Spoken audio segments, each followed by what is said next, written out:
Hey everybody, let's talk about some ideas from educational theory. That sounds like fun, right?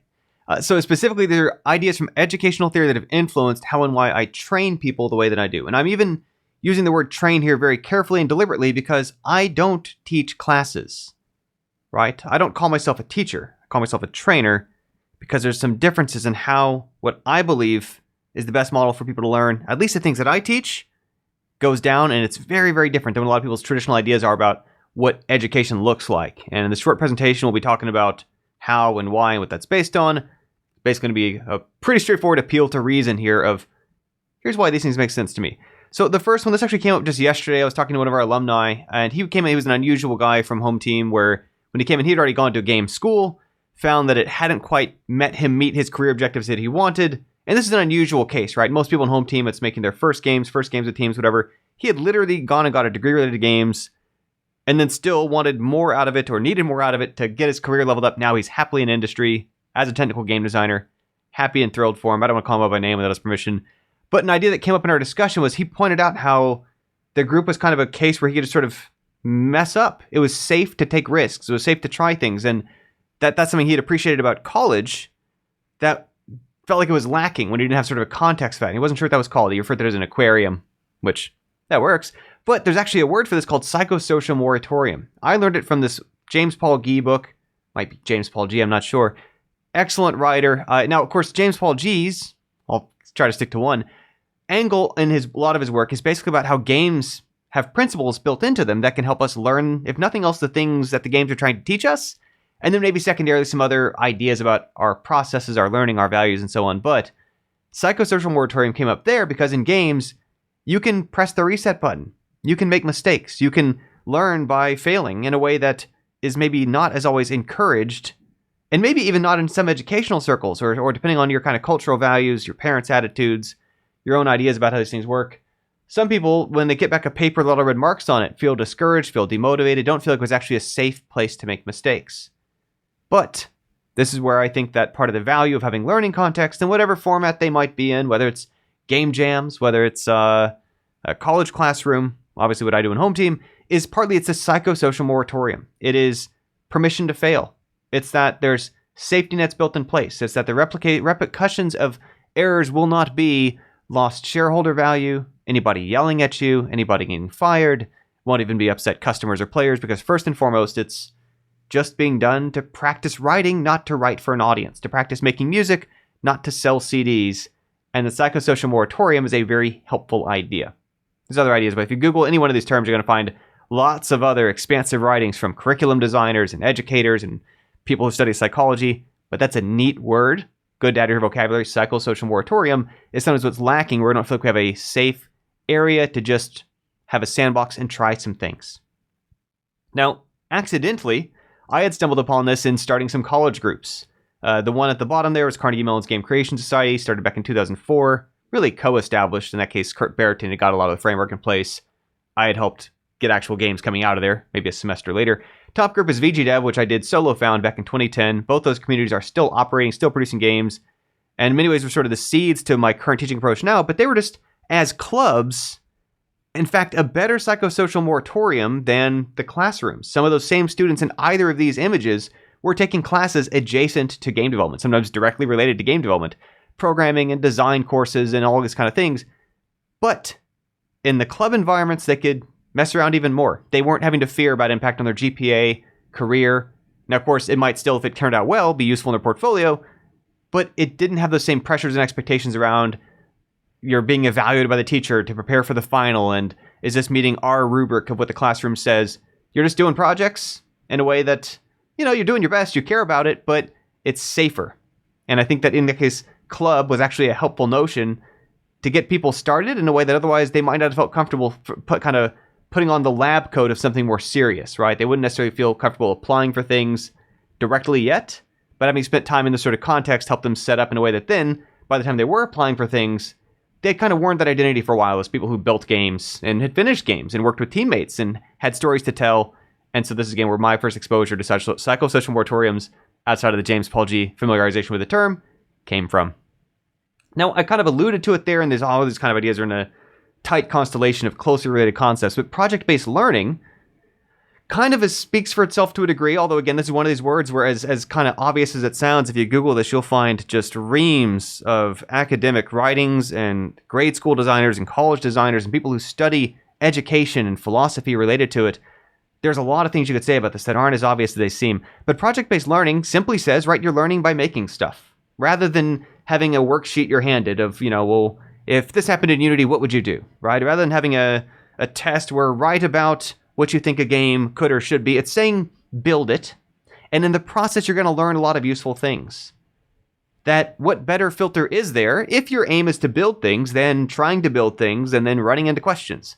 Now, there's various challenges to why this isn't the traditional model. Among other things, this is much harder to turn into a curriculum in a standard way.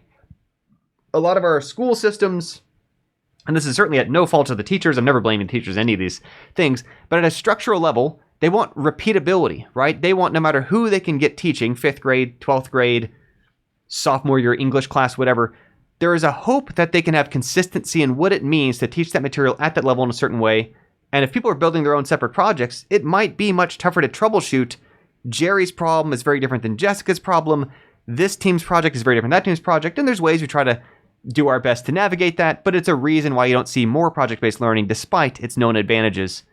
To the learner, again, but logistically from the support side, it has some challenges. This also for me was a very helpful part of my exposure. That was in woodshop class, where our instructor, Mr. Magana, showed us, I think we had a little bit of worksheet or two. It was literally like, how to not misuse tools in the lab. What are our safety and cleaning precautions so you don't slip on sawdust and hurt yourself or misuse a tool to cut rope that shouldn't be used to cut rope. But very soon, instead, it was then like, let's make some basic projects. Make a lathe, or use a lathe to make a gavel, use a router to make a picture frame. And then it was kind of after that, okay, well, now you know how to use basic tools, build projects, and if you have questions, Mr. Magani is around to help. We'll get more to that in a second, but again, there's this project-based learning element where it started from, okay, let's get you some generic foundations and then build stuff. And that's going to be how you're going to learn this hands-on activity it's about doing. It's not about what you know, it's about what you're able to do, and in fact, what you've done before. Now, some of people's favorite experiences in graduate or undergraduate universities related to game design programs were these classes where, and when there were studio labs in Georgia Tech, sometimes there's a different word for them at USC, but they're classes that almost sound like you might think, why the heck is that a class? And yet it's people's favorite time at the school. And it basically goes a little something like this. I'm obviously being a little bit flippant here in the presentation, but imagine you go to a class, you take a seat. It says on the whiteboard, instructor here has written this, your Unity game is due in October. Here's your team. U4, U8, U5, whatever. Figure out code by looking it up online. I'm here if you have questions. Right? And you might think this seems bonkers. This doesn't sound like a class. Largely, you'd be right. But right, this is one of the reasons why project-based learning hasn't caught on more in education. If every class looked like this, there is no way people are taking out the size of loans they do.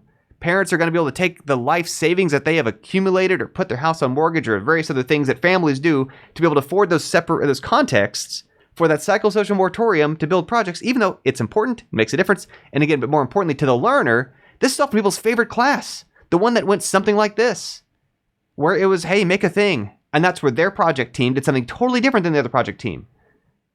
It was not quite a class, but it was very, very valuable for the learner. Now, about to get extra nerdy here.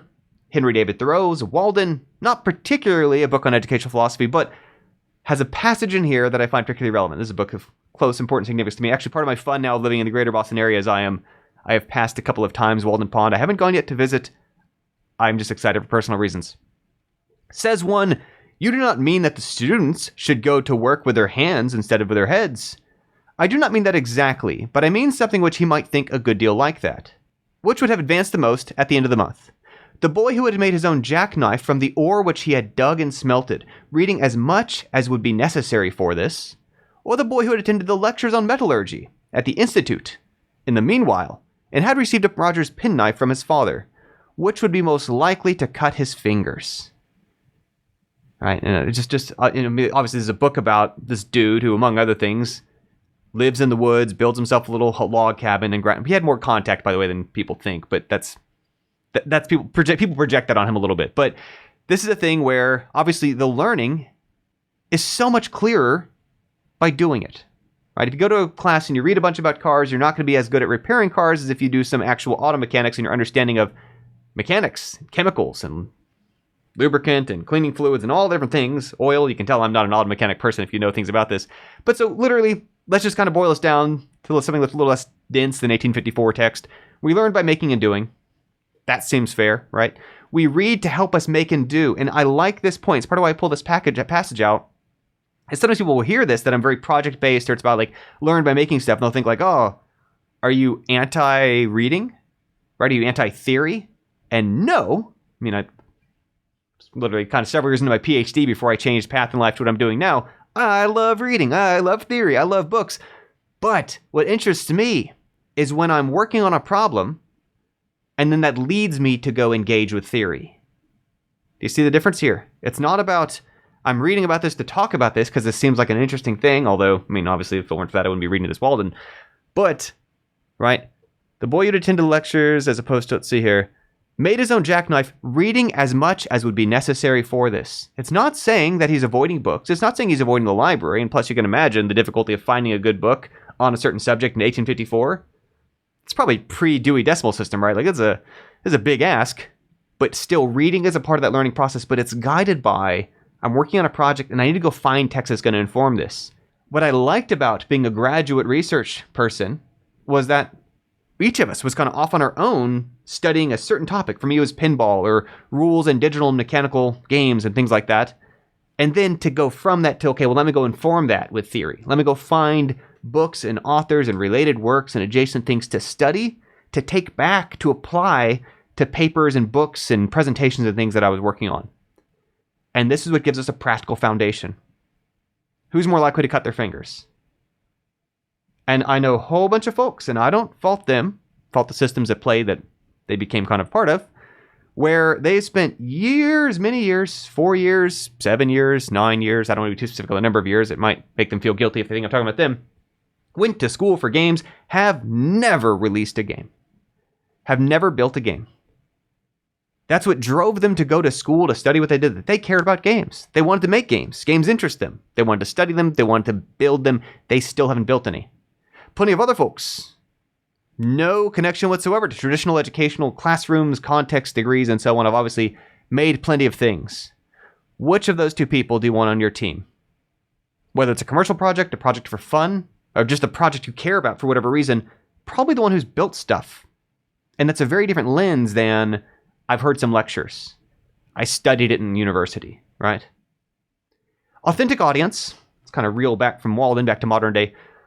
Authentic audience, again, is one of these things, part of what I love about this word is how you hear it and immediately it just starts to make sense as to like, oh, golly, yeah, that sounds almost obvious. Why do we think the other way? The simplest way to boil this down, and again, I'm simplifying, Google any of these words, you'll find a ton of cool stuff to read and hear about it.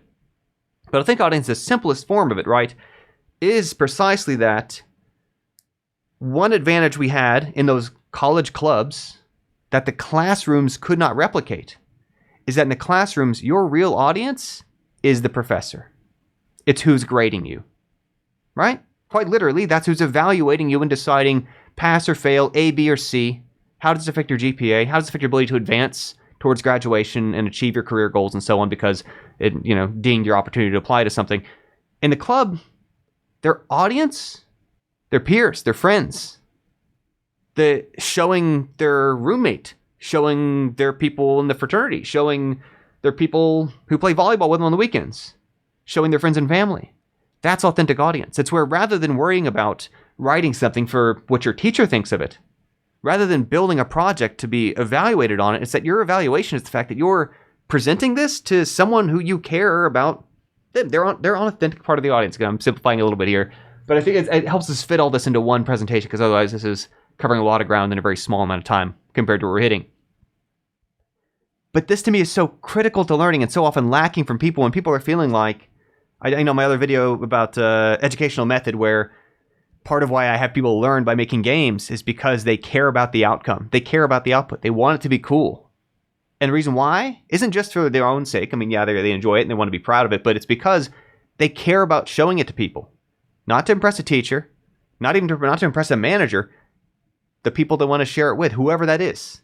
That's who we design and build for. And then rather than having a grade, an 85% a 92%, a 75%. Ouch, bro.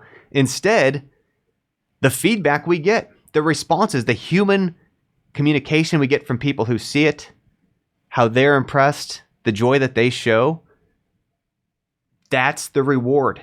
That's the only evaluation, A, that matters in real life, B, that really resonates and means something to us, that affects our heart, and not just logistically, how am I going to wiggle through this path? And we're asking about what's the minimum I can do to get by. You're asking, gosh, I really want to impress these people who I care about in my life with the cool stuff that I'm doing. That's authentic audience. This is by far one of the most influential things on everything that I do. This book is hard to find. I will say if you dig far enough, you'll find there are PDFs. It's old enough. I'm comfortable saying that. But hard copies and soft copies are hard to find, low quality, high cost, etc. Bertrand Russell has written a lot of popular things. Major philosopher. This is not one of his popular works. I like it. 1926 here. In the newer universities in England and America, there is a regrettable tendency to insist upon attendance at innumerable lectures. When I was an undergraduate, my feeling, and that of most of my friends, was that lectures were a pure waste of time. And I want to pause on that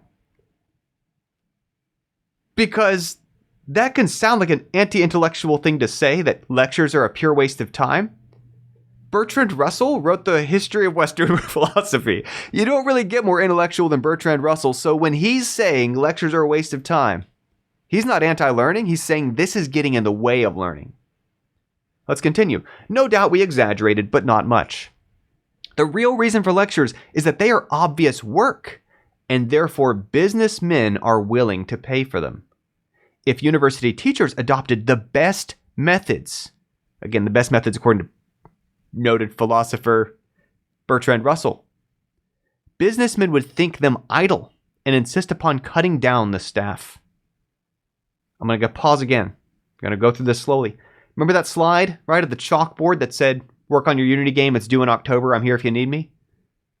Again, if you had every class look like that, remember what I said about how people wouldn't be taking out loans for it? They wouldn't be putting years of their savings into it? There's no way that infrastructure would justify that. All right, if you did the best method, they'd have to cut down the staff. Thing would fall apart. He should see the pupils individually when they have done their papers. About once a week or once a fortnight. He should see such as care to come in the evening and have desultory conversation about matters more or less connected to their work. All right, so again, follow this. It's like the whiteboard or the chalkboard. I wrote on it, right? Come see me if you have questions. There's a lot of power. That's a load-bearing statement, right? This sort of assumes or trusts that the professor is someone who you want to seek the counsel of because they have other design knowledge, because they're going to be able to give you useful feedback, because they're going to help you get unstuck. This is why I call myself a trainer, because that's all that I do. About once a week or once a fortnight, I meet with my project leads up to every week. I meet with every other member up to every other week. Every week for leads, every other week for non-leads. The problems I help talk to them about are things based on the project that they're building. All this is not very different from the practice at the older universities. Picture what older must mean here, since again this was written 100 years ago. He's talking about like the original universities. Not what they became even a century ago, let alone their modern manifestation. So many problems you're probably picturing for what university system is looking like probably wasn't what it looked like in England in 1926. But even still, in the older universities, this was the common practice. This was originally the way they thought things should work. Didn't stick. Businessmen wouldn't pay for it. If a pupil chooses to set himself a paper different from that of the teacher, but equally difficult, he shall be at liberty to do so. And here again, this is the part that excited me about grad school. This is the part that again goes back to project-based learning. This is why people don't come into home team and I tell them, you're making a racing game. Hey, you, go to the RPG team. You three are working on FPS now. That won't work. What happens is that somebody in the group says, I care to make a shmup. That seems fun to do. I help support them in setting that up. Anybody else in the group who feels like taking part in the shmup, 1 week at a time, jump over there, work on the tasks that interest them. Whenever they feel like they want to go on the flight sim game, switch over to the flight sim team. Whatever. But they can set themselves about whatever problem they choose. They're at liberty. They're free to pick the project that they want to do. And how valuable it is for our learning experience because we're doing things that interest us. There's a lot packed into this one paragraph. I mean, this is Bertrand Russell, so compared to some of his other writing, this is not that dense.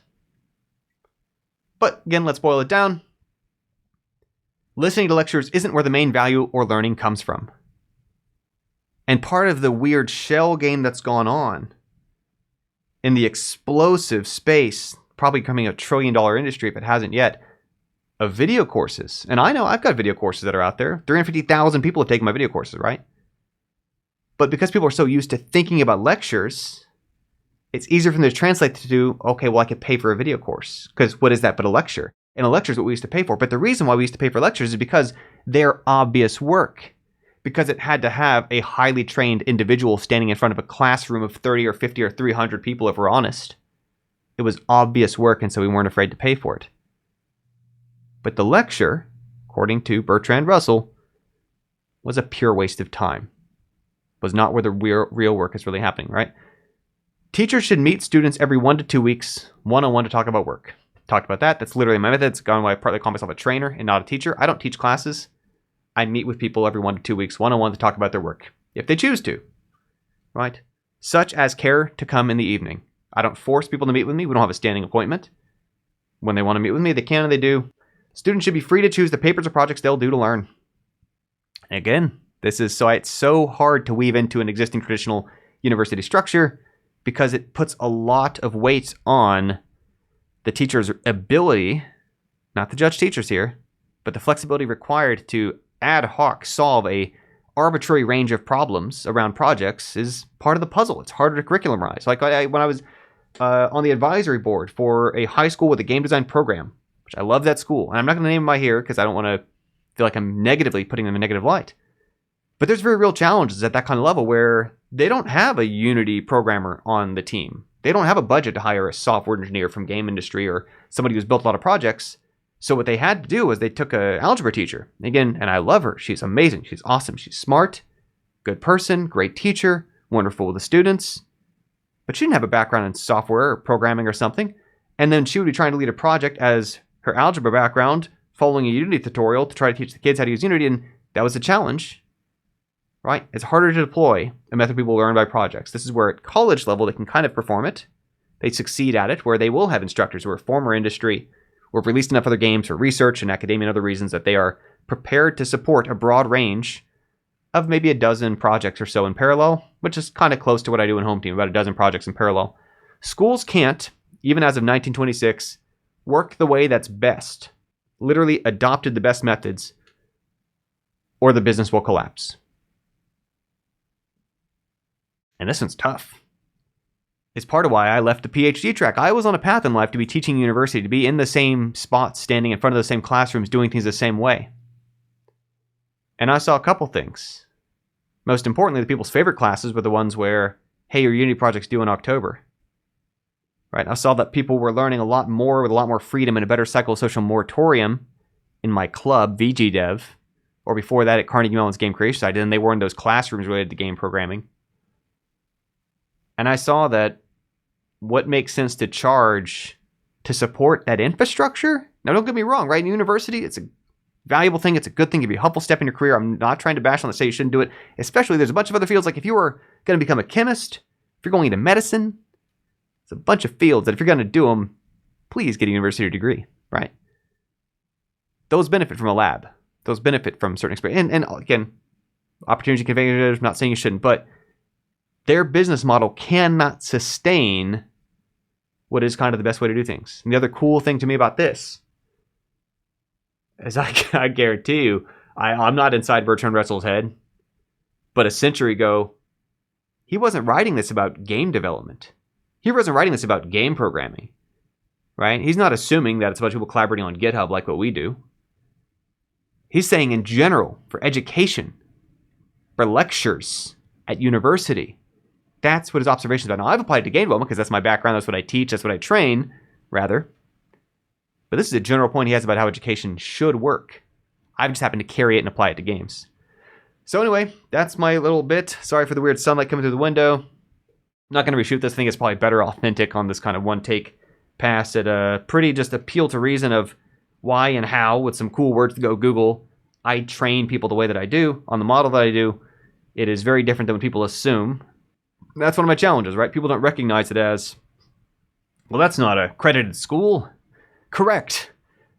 I don't care. I teach people a skill, right? Or people look at it and say, it's been a while since I worked on AAA games. It's been a while since I worked on the startup. It's been a while since I worked on those kind of things. But I am not trying to help people necessarily do those things. Some people do find it helps get them work, like the alumni I mentioned earlier, who discussion yesterday led to the idea of maybe I'll make this video about psychosocial moratorium and other related ideas. We've had alumni who've gotten work. Happy to, and they'll credit home team helped them in that. But for many more people, it's not trying to be that. And we try to put all the explanations, the disclaimers again on our page about, for some people, it's just a lifelong hobby. It's a creative, it's a fun thing to do. This lens of, I think sometimes we overgauge, we see too narrowly games as if the only thing going on in games is the industry. It's not, right? Music isn't what happens in the music industry. Stories isn't limited to what happens in movies or television even. Those are far bigger, broader fields. And if you wake up to the fact that there are a ton of games out there that are not part of the industry, have no intention to be, not that they're failing to be an industry, not that they're pre-industry, that they have no intention to be, games that are commercial are a small percentage of the games getting made. I think the point I made to my friend here was that I don't know how many paintings Bob Ross has sold. I don't know how much his paintings sold for. But I think that anybody asking that to figure out how influential was that person on painting is asking the wrong question. Anyway, that's close to my heart. Bob Ross inspiration to me, because he said anybody out there can paint. He's not trying to make you a paint seller. He's not trying to make you a professional painter. He's saying anybody out there can paint. That's my attitude about game development. Anybody out there can build games. I'm not saying it's going to be your job. I'm not saying it's the only way it's worth doing. But if you want that skill, I'll help you have that skill. That's what I do at hometeamgamedev.com. That's it for the day. I'm going to get kind of rambly. Thanks for being here. Bye for now.